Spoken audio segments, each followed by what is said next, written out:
میں نے پچھلی دفعہ بھی عرض کیا تھا کہ یہ ہماری جو ہائی ٹینشن وائرز گزر رہی ہیں 11,000 وولٹ والی، یہ 3 ایک طرف چل رہی ہوتی ہیں، 3 ایک طرف چل رہی ہوتی ہیں، اور ایک ٹپ ٹو ٹپ اوپر باریک سی تار چل رہی ہوتی ہے، وہ آپ غور سے دیکھیں کھمبے کے اوپر وہ نوک سے نوک چلتی ہے. باقی جو وہ کرنٹ والی ہے وہ 3 ادھر اور 3 ادھر. یہ نوک سے نوک جو ایک باریک تار ہے وہ سٹیل کی وائر ہوتی ہے، اور وہ صرف اس لیے کہ اگر آسمان سے بجلی گرے تو پہلے وہ اس کو ابزارو کرے تاکہ جو بجلی کی اپنی تاریں ہیں وہ ڈیمیج نہ ہو. تو یہ انسان نے قدرت کے قوانین کو ڈسکور کر کے اپنے لیے آسانی بنا لی ہوئی ہے. اور ہماری حالت یہ ہے کہ ہم نے یہ قوانین کہاں سے ڈسکور کرنے تھے؟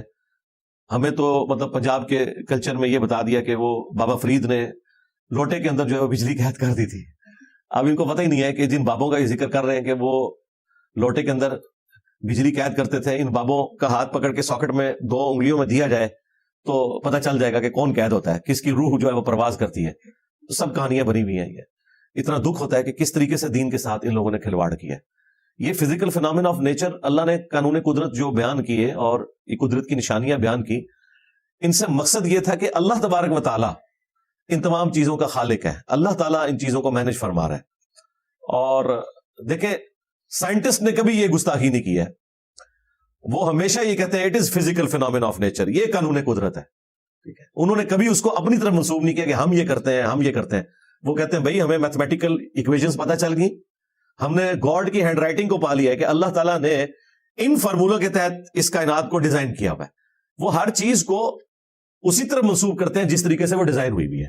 کبھی انہوں نے کیا کہ ہم یہ کر کے دکھا سکتے ہیں، نہیں، وہ کہتے ہیں یہ تو قدرت کا قانون ہے، اس قانون کے تحت یہ سب کچھ ہوتا ہے. اور اس میں پھر اللہ تعالیٰ نے دیکھا ان کے لیے کیسی راہیں کھول دی ہیں. کسی کے وہم و گمان میں نہیں تھا کہ سائنس اس قدر ترقی کر جائے گی ان 150-200 سالوں کے اندر کہ دنیا تلپٹ ہو گئی ہے. میں کہتا ہوں جی دنیا کو رہنے کے قابل بنا دی ہے سائنس نے. یعنی یہ دنیا میں اگر آپ کے پاس آسائشیں اویلیبل ہیں تو 1000 سال کی زندگی گزارنا بھی کوئی مسئلہ نہیں ہے. آپ ایک ٹاپک کے اوپر اگر یوٹیوب کے اوپر ویڈیوز دیکھنا شروع کر دیں، صرف فزکس کے اوپر، آپ کو عمر نو بھی مل جائے نا وہ بھی کم ہے، اتنا کچھ اویلیبل ہے. تو سائنس نے کتنی زندگی ہماری آسائش والی زندگی کر دی، آسانیاں کر دی. لیکن ان میں سے کسی نے کبھی دعویٰ نہیں کیا کہ یہ میں نے کیا یا ہم نے کر کے دکھایا. وہ ہمیشہ کہتے ہیں ہم نے ڈسکور کیا. ٹھیک ہے، قدرت کے قوانین ہیں.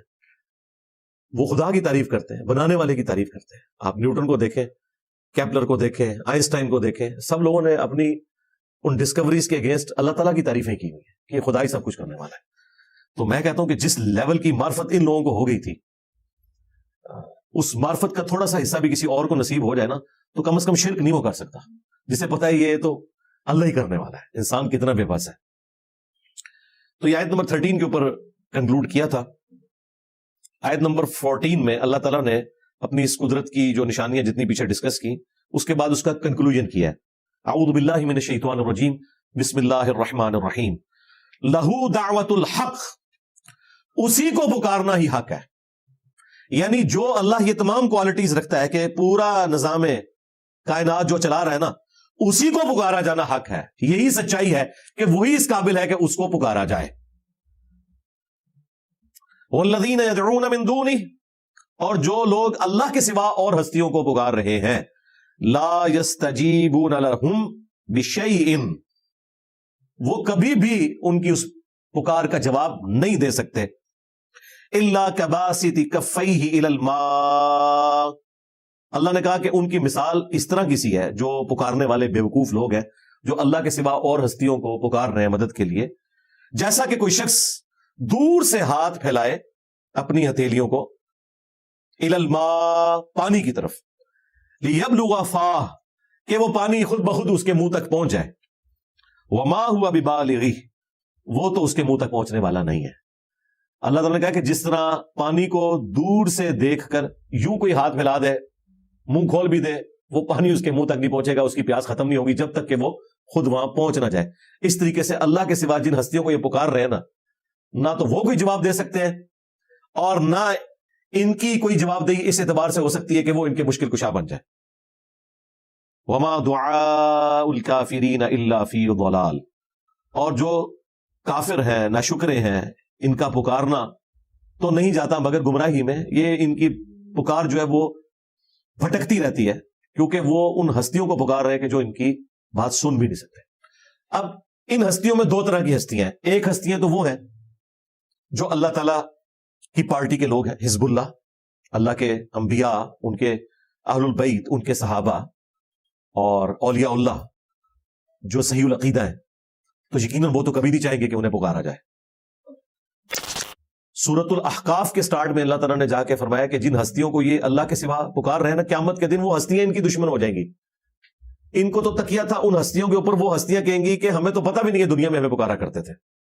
وہ اعلان برات کر دیں گے، اور سب سے بڑا جو اعلان برات ہونے والا ہے وہ تو عیسیٰ ابن مریم کا ہے، کیونکہ اس کائنات میں فی الوقت آج کی ڈیٹ تک جتنا بڑا شرک عیسیٰ ابن مریم کے نام کے اوپر کھڑا کیا گیا ہے وہ بت پرستی کے نام پہ بھی نہیں ہوا۔ بت پرست تو زیادہ 90 کروڑ ہیں، کرسچنز تو اس وقت بھی 2 ارب سے زیادہ ہیں۔ ان میں سے ایک گروہ نے انہیں خدا کلیم کر دیا، پروٹیسٹنٹ نے، اور کیتھولک نے خدا کا بیٹا۔ ایک نبی کے نام پہ شرک ہو رہا ہے۔ اس لیے قرآن پاک میں اللہ نے عیسیٰ ابن مریم کی صفائی پیش کی ہے کہ عیسیٰ ابن مریم نے کبھی یہ تعلیم نہیں دی تھی، لیکن بہرحال چونکہ ان کے نام کے اوپر شرک کھڑا کیا ہے تو اللہ تعالیٰ نے پھر ہر لیول پہ اتر کے عیسیٰ ابن مریم کو سینٹرڈ کرتے ہوئے سورۃ المائدہ میں جس طریقے سے سمجھایا ہے، آیت نمبر 17 میں فرمایا کہ اگر اللہ ارادہ کرے عیسیٰ کو، اس کی ماں کو، سب لوگوں کو ہلاک کر دے، اللہ کا کوئی کیا بگاڑ لے گا۔ پھر آیت نمبر 72 میں جا کے کہا کہ وہ لوگ کفر کر رہے ہیں جو کہہ رہے ہیں کہ عیسیٰ ابن مریم ہی اللہ ہے، جبکہ عیسیٰ ابن مریم یہ کہا کرتے تھے کہ عبادت کرو اس اللہ کی جو تمہارا بھی رب ہے اور میرا بھی رب ہے، بے شک جس نے اللہ کے ساتھ شرک کیا اس کا ٹھکانہ جہنم ہے اور وہاں اس کا کوئی مددگار نہیں ہوگا۔ پھر اس سے اگلی آیت میں اللہ تعالیٰ نے کہا کہ وہ لوگ بھی کفر کر رہے ہیں جو کہہ رہے ہیں کہ خدا 3 میں سے ایک ہے۔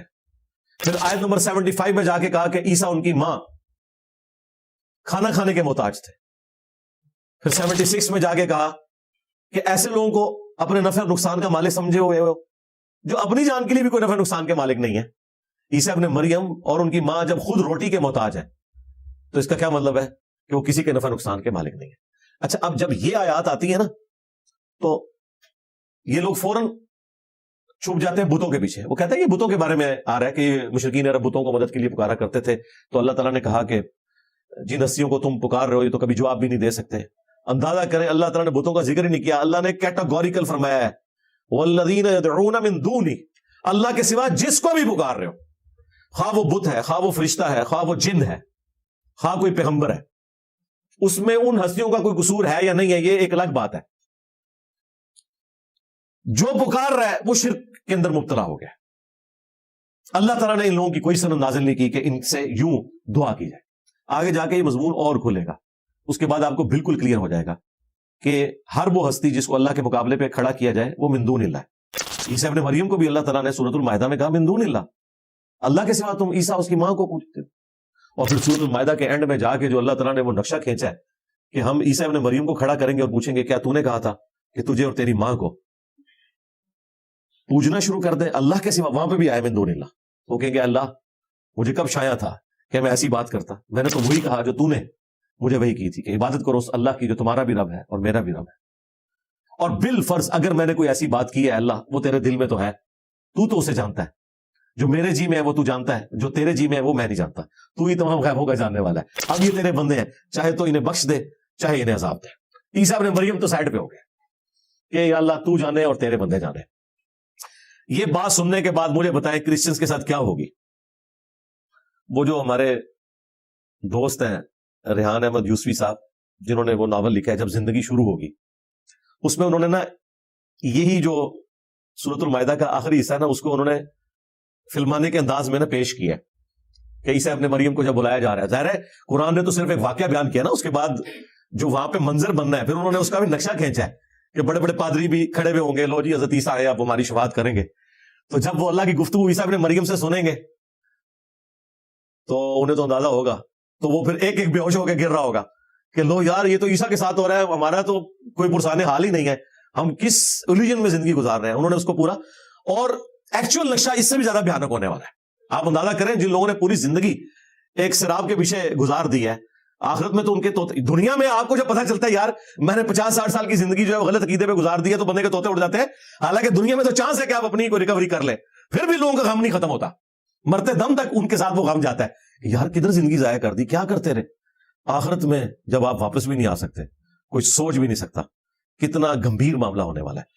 تو یہ فوراً ان آیات کے بارے میں بتوں کے پیچھے چھپ جاتے، تو میں نے کہا یار یہ تو عیسیٰ ابن مریم کے بارے میں بات ہو رہا، ابھی تو یہ مضمون اس میں آگے چلے گا اللہ نے کہا کہ ان کو مغالطہ لگ گیا ہے کہ کچھ مخلوق جو ہے وہ اللہ نے پیدا کی بھی تھی اور کچھ مخلوق جو ہے وہ اور ہستیوں نے پیدا کی تھی، تو انہیں یہ پتہ ہی نہیں چل رہا کہ ہم نے اللہ کو اپنا مشکل کشا ماننا ہے یا اس مخلوق کو ماننا ہے۔